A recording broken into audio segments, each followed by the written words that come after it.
सभी दर्शकों को Radhe Radhe. Welcome to my channel Sanatan Bhakti परिवार।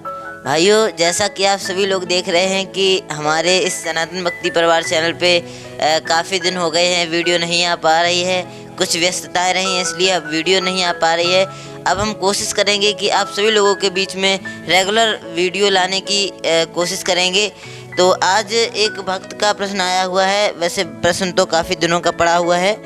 ये कोई दीपक वर्मा जी हैं, इन्होंने प्रश्न डाला हुआ है।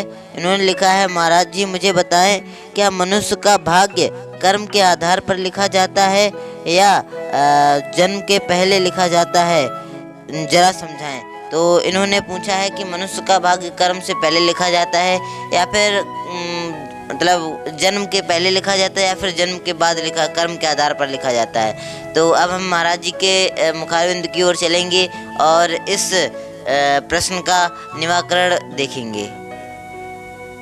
कृष्णाय वासुदेवाय हरे परमात्मने प्रणतक्लेशनाशाय गोविंदाय नमो नमः। ओम श्री राधा कृष्णाभ्याम नमः। बहुत ही सुंदर जिज्ञासा रखी गई है कि महाराज ये बताएं कि मानव का जन्म जो होता है तो भाग्य पहले लिखा जाता है या बाद में। इस पर बहुत ही सूक्ष्म और कम शब्दों में मेरा ये उत्तर है, मनुष्य का भाग लिखा नहीं जाता है, ना पहले न बाद में, अपितु मनुष्य अपना भाग स्वयं लिखता है। विचारणीय विषय है। कर्म भाग्य क्या है? कर्मों का फल ही भाग्य है। जो हम आप लोग कर्म करते हैं, चाहे वो सत्कर्म हो चाहे वो दुष्कर्म हो, पाप पुण्य कुछ भी से संबंधित जो भी कर्म है वही हमारे भाग्य का निर्माण करते हैं। तो पहली बात तो इस प्रश्न में सुधार कि मनुष्य का जो भाग्य है वो लिखा नहीं, अपितु मनुष्य स्वयं लिखता है।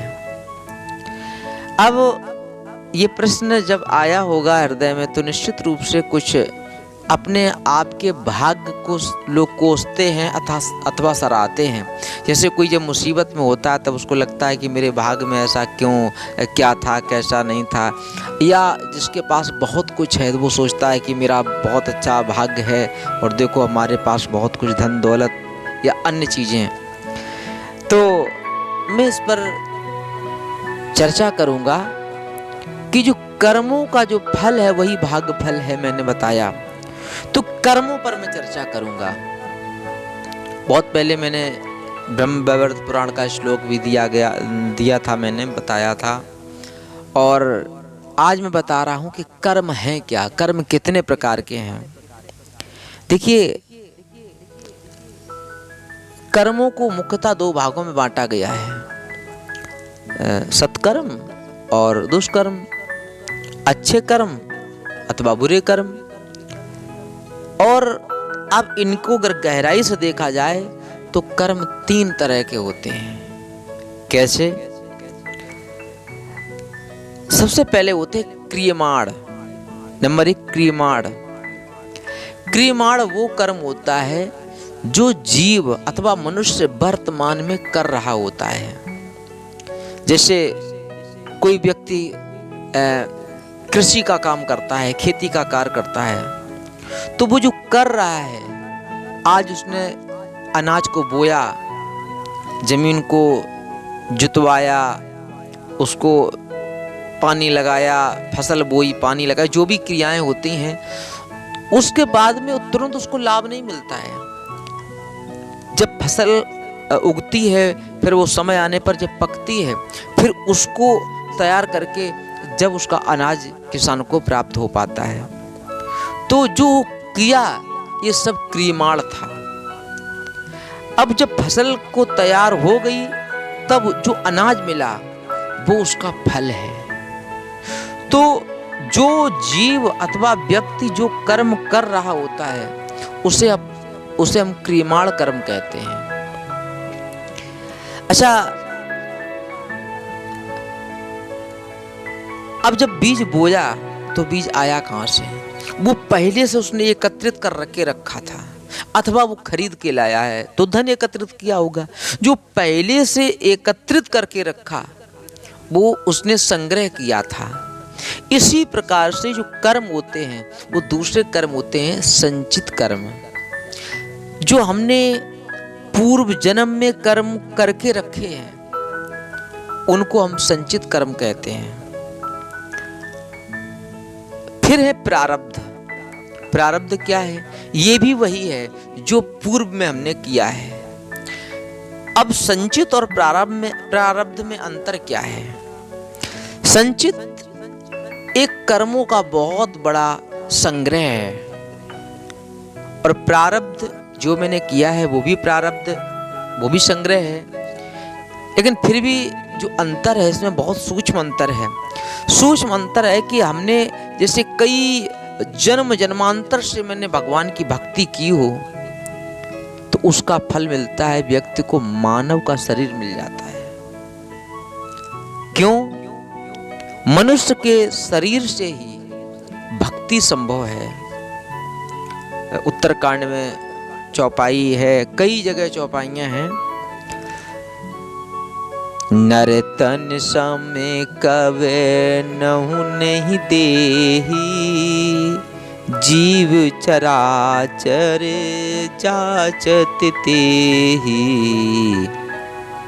नरक स्वर्ग अपो वर्ग नशेनी, ज्ञान विरागी भगत शुभ देनी।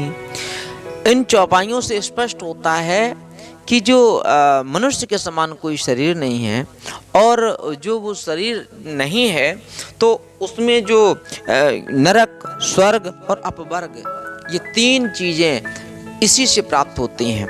तो कहने का मतलब है जब जीव अच्छे कर्म करता है और उसका जो फल मिलता है वो 84 लाख योनियां भोगने के बाद मनुष्य का शरीर मिलता है।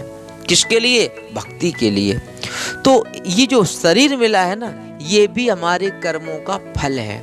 तो आपका जो जिस विषय पर चर्चा करनी थी वो चर्चा मुख्यतः ये है कि मनुष्य का भाग कैसे पहले या बाद में लिखा जाता है। तो मनुष्य स्वयं लिखता है। अब मैं इस प्रश्न के माध्यम से जो उत्तर दिया उस पर एक आप सभी से, जो भी हमारे दर्शक सुन रहे हैं, देख रहे हैं, जो सनातन भक्ति परिवार से जुड़े हुए हैं, उन सभी से मैं एक विनम्र निवेदन करूंगा। वो निवेदन ये है कि अपने वर्तमान को सुधार लिया जाए, यानी कि क्रियमाण जो कर्म है उनको यदि सुधार लिया जाए और ये सुधर जाएंगे तो हम कहते हैं प्रारब्ध को नहीं मेटा जा सकता है। बात सही है, लेकिन एक चौपाई रामायण की आती है उसमें कट जाता है ये भाव। शास्त्र की बात भी रामायण की एक बात से कट जाती है। भगवान राम जी ने स्वयं कहा है कि सन्मुख होहि जीव मोय जाबहि, जन्म कोटि आगे ना संहिता बही। जब मेरे समक्ष जीव आ जाता है, यदि मेरा साक्षात्कार कर लेता है तो उसके करोड़ों जन्मों के पापों के पुंज समूह नष्ट हो जाते हैं। अर्थात मैं ये कहना चाहता हूं हम अपने कर्मों को सुधार लें, क्रियमाण को सुधार लें और राम जी की यदि कृपा हो जाए, सद्गुरुदेव भगवान की कृपा हो जाए तो भले ही हमारे पूर्व जन्मों के जो प्रारब्ध हैं वो मिट सकते हैं। भाग्य हमारा सौभाग्य में बदल सकता है। भाग्य और सौभाग्य में अंतर समझिएगा। भाग्य मतलब एक और सौभाग्य मतलब 100 गुना। हमारा भाग्य जो भी है वो सौभाग्य हो सकता है, 100 गुना हो सकता है। इसलिए क्रियमाण कर्म को सुधारिए। और क्रियमाण जब हम अच्छे करते रहेंगे तो अगले जन्म में यही हमारा आज का क्रियमाण आगे चल करके वो संचित कर्मों में जुड़ेगा। जैसे कोई व्यक्ति के पास धन कोई कमाता है और वो बैंक में एकत्रित करता रहता है, जब इच्छा होती है 1,00,000 2,00,000 10,00,000 निकाल लेता है, क्योंकि उसने पहले संचित किया है। जरा सोचो यदि संचित ही ना होता, वहाँ पर संग्रह ना होता तो वो कहाँ से निकाल सकता था। तो मुख्य रूप से बात यह है हम अपना क्रियमाण कर्म को सुधारें, यही हमारे भाग्य को लिखने वाले होते हैं और कोई दूसरा नहीं लिखता, मनुष्य स्वयं लिखता है। इसलिए क्रियमाण को सुधारें। और क्रियमाण को कैसे सुधारा जा सकता है, तो मैंने प्रारंभ में जो चर्चा की थी 2 प्रकार के कर्म, सत्कर्म और दुष्कर्म। हम कोशिश करें हर क्षण हमारे द्वारा सत्कर्म हों, दीन दुखियों को न सताया जाए, किसी भी जीव की धोखे में भी स्वप्न में भी हिंसा ना हो जाए, अहिंसा परमो धर्मा की नीति को अपनाया जाए, साधु संतों को सम्मान दिया जाए। और अब ये सारी चीज़ें इस पर नहीं है, यानी कि भक्ति भाव में जुड़ा जाया जाए, भगवान का भजन किया जाए, तो निश्चित रूप से बहुत कुछ कृपा हो जाएगी और हमारा जो भाग्य है वो चाहे दुर्भाग्य ही क्यों ना हो वो भी सौभाग्य में बदल जाता है। कब? जब राम जी की कृपा हो जाती है। कितनी सुंदर चौपाई है। गरल सुधारे पो करहि मिताई और गोपद सिंधो अनल से तेलाई। कहते हैं गोस्वामी तुलसीदास बाबा जी, गरल सुधा जो जहर होता वो अमृत बन जाता है। रिपु करहि मिताई, जो रिपु माने शत्रु, वो मित्रता का व्यवहार करने लगता है। गोपद सिंधु, गाय के पद यानी कि जहां गाय पैर रख देती ना, खुर जिसे बोलते हैं, धरती में निशान बन जाता, उसमें पूरा समुद्र समा सकता है। गोपद सिंधु अनल शीतलाई, अनल मतलब आग, वो शीतलता देने लगती है। कब? यदि हमारे राम जी की कृपा हो जाए, यदि भगवान की कृपा हो जाए। तो मैं बस अंतिम शब्दों में यही कहूँगा आपसे और समस्त जो भी दर्शक सुन रहे हैं, अपने 3 प्रकार के कर्मों में हम ना संचित को बदल सकते हैं, ना प्रारब्ध को बदल सकते हैं, केवल वर्तमान के क्रियमाण को बदल सकते हैं। जरा सोचो, हम अपने संचित कर्मों को कैसे बदल सकते हैं? वो भाई कर चुके हैं। प्रारब्ध को भी नहीं बदल सकते, इसलिए हम क्रियमाण को बदल लें और ये क्रियमाण कर्मों को भगवान के चरणों में समर्पित कर दें। निश्चित रूप से हमारा भाग्य सौभाग्य में बदल जाएगा, देरी नहीं लगेगी। इसी शब्दों के साथ आप सभी को शुभ आशीर्वाद। राधे राधे।